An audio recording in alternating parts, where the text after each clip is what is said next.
Maximum দিন যদি দেখা যায় আমার আজকে 25 বছর বয়সে আমি বিবাহ করেছি, আজকে আমার 54 বছর বয়স, অর্থাৎ 29 বছরের জীবনে যদি দুদিন থাকার রেকর্ড থাকে তো খুব বেশি বেশি 2 থেকে 3 বার হবে, তো বিশেষ প্রয়োজনে। একদিন বেশি আমি থাকি না, এক বেলা বেশি থাকি না।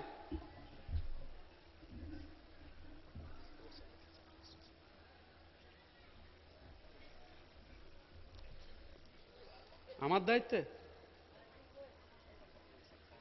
ও, সুতরাং ব্যাপারটা একটু সতর্ক সাবধান হন।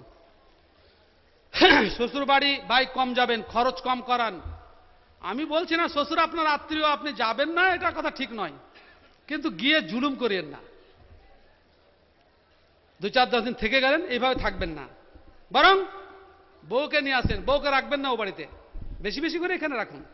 প্রয়োজনে বেড়াতে যাবে, আপনার বাড়ি এখন এই বাড়িতে নিজের, বাপের বাড়ি একটু কিছু হলে বাপের বাড়ি পাঠিয়ে দিল, হয়েছে বাপের বাড়ি পাঠিয়ে দিল। আরে তুমি নিয়ে এসছো, তোমার দায়িত্ব সেটা, তুমি ওখানে পাঠাচ্ছ কেন অন্যের দায়িত্বে? এই জিনিসটা ভালো করে বুঝুন ভাই। বাড়িতে বউ নিয়ে এসছেন, আপনি তাকে ব্যবহার করবেন। ব্যবহারে কিন্তু নিয়ম নীতি কিছু ইসলামে আছে, যদিও আপনি জানতে চান না, যদি আপনার জানার সময় নেই। আপনার ক্যারাম বোর্ড আর লটারি, এই এলাকার ছেলেদের তো অবস্থা দেখলে তো কান্না আসে। আল্লাহ তাআলা তাদের প্রতি রহম করে, হিদায়াত দান করে। মোড়ে মোড়ে ক্যারাম বোর্ড আর লটারি আর জুয়াতে পেরেশান হাল সব। আর এদিকের বেটা ছেলেগুলো বেশিরভাগ চায়ের দোকানে আড্ডা মারে, বিড়ি তো ইনকাম করছে বিড়ি বেঁধে, আর কি চিন্তা? এটা তো টান নাই, এগুলাই তো এদিকে সব বড়ুয়া জাতি। আল্লাহ তাআলা কোরআন মাজিদে পুরুষদেরকে যে নেতা বানিয়েছেন তার অন্যতম একটা শর্ত আছে, অবিমা আনফাকু মিন আমওয়ালিহিম, নিজের মাল খরচ করে বলে নেতা। আর বিবির মাল খরচ করলে কি হবে? জুতা উল্টা।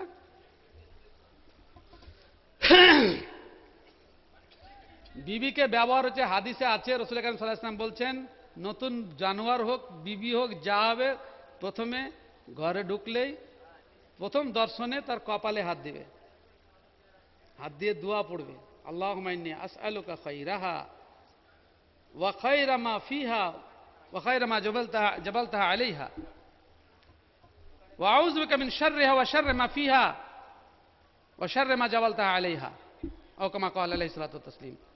আল্লাহ রাসূল সাল্লাল্লাহু আলাইহি ওয়াসাল্লাম বলছেন যে এই দোয়া পড়বে, আমি এর কল্যাণ চাচ্ছি, এর মধ্যে যে কল্যাণ রাখা আছে সেটাও চাচ্ছি, এবং যে কল্যাণ আপনার তাকে সৃষ্টি করেছে সব চাচ্ছি, অকল্যাণ থেকে পানা চাচ্ছি। রাসূল সাল্লাল্লাহু আলাইহি ওয়াসাল্লাম বলছেন কেউ যদি এই দোয়া পড়ে তাহলে স্ত্রী অবাধ্য হবে না। আপনি কোনদিন এই ফর্মুলা পরীক্ষা করেছেন? আপনার এই জানার চেষ্টা করেছেন যে স্ত্রীকে বাড়িতে নিয়ে আসলে নিয়ন্ত্রণে রাখার জন্য কি দোয়া পড়া উচিত? আপনার শিক্ষার কোনো অবকাশ আছে? এ নিয়ে ভেবেছেন কোনদিন আপনি? অবশ্যই ভাবেননি। বউকে নিয়ে আসার পরে সহবাসের দোয়া তো বেশিরভাগ লোকের মুখস্থ নাই, ওর তো গেল ঝঞ্ঝটে, যা আছে আছে।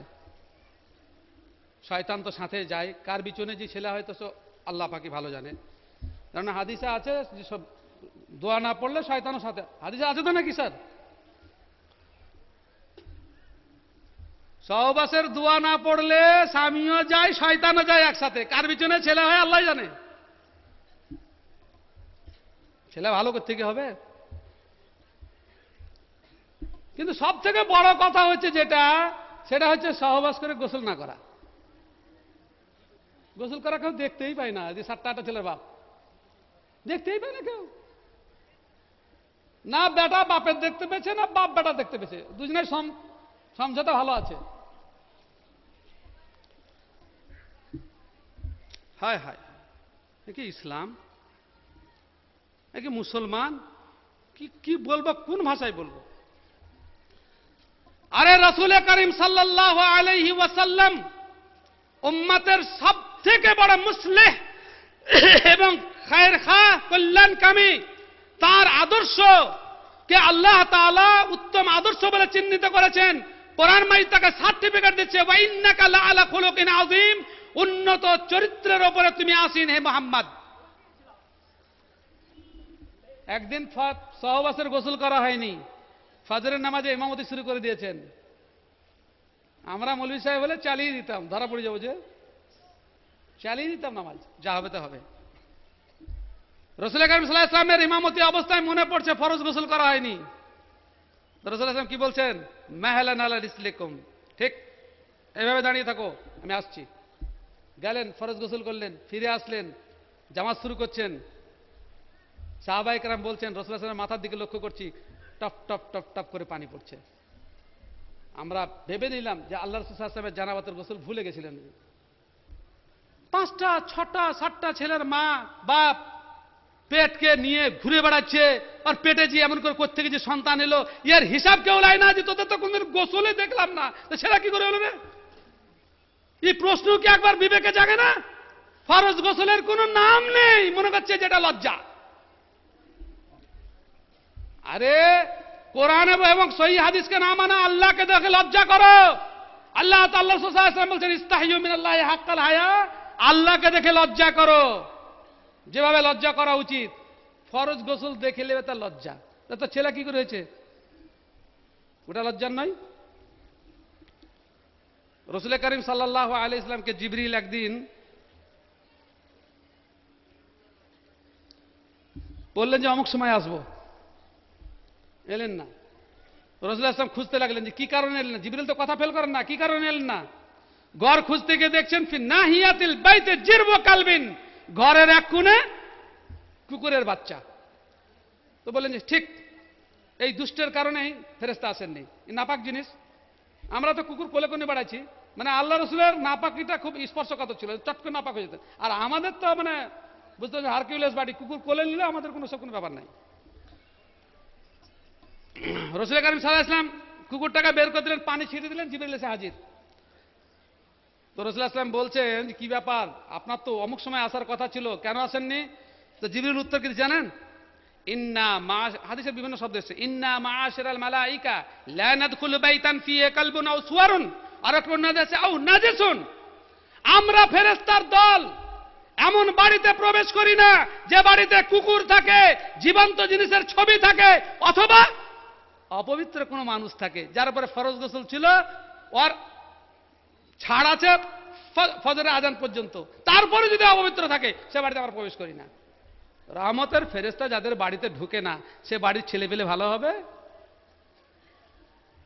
কেন লজ্জা করছেন? মুর্শিদাবাদের একজন প্রখ্যাত আলিম মাওলানা জৈনুদ্দিন সাহেব,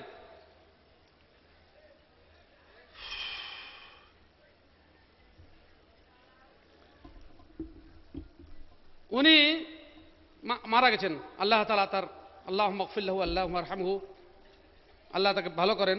ওই একটা মৌলভী সাহেবকে দেখেছি, শুনেছি ওনার ব্যাপারে, শীতের দিনে পানি গরম করে রাখতেন, বেটার ঘরে গিয়ে দরজা দিয়েছেন, বেটা ফজরের আজান আসন্ন, পানি গরম করে রেখেছি, ফরজ গোসলের দরকার থাকলে গোসল করলে জামাত যেন না ছুটে। জামাত যদি থাকতো বিটির দরজার কাছে গিয়ে বলতেন, বিটি জামাত টাইম যেন না ছুটে, পানি গরম করে রেখেছি, ফরজ গোসলের দরকার থাকলে গোসল করে লাও। আরে তবেই না শিক্ষা, আদর্শই নাই।